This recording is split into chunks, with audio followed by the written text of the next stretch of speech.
get into a lateral lunge position.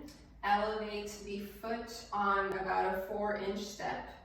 And then you're also going to have a wedge or a 5-pound plate or a book to elevate the forefoot on top of.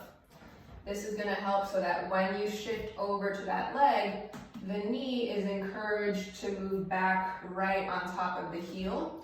So you see a perpendicular shin versus one that's here. We want the perpendicular shin to get further back into our hip and allow some tissues to lengthen. And we want the rib cage to be nice and back into the back of our shirt instead of here. So you'll feel some inner thigh on the working leg, maybe some hamstring, some glute stretch. You're gonna go same side hand on the hip, opposite hand reaching right outside the pinky toe, and do some deep breaths here.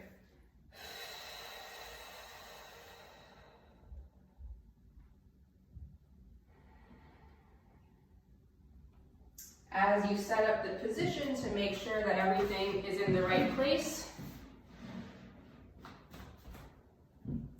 the stance is not very wide at all because we want to make sure that we're able to get hip socket in line with the knee with the heel. And this foot, you'll notice it tips to the inside edge to mean that it's unloaded. We don't want to be too wide in our stance because then we're not going to be able to finish getting over that side.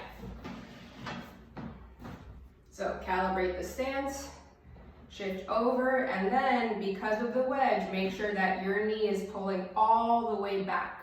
So your hip is as far back as it goes, and this is where you're doing your breaths.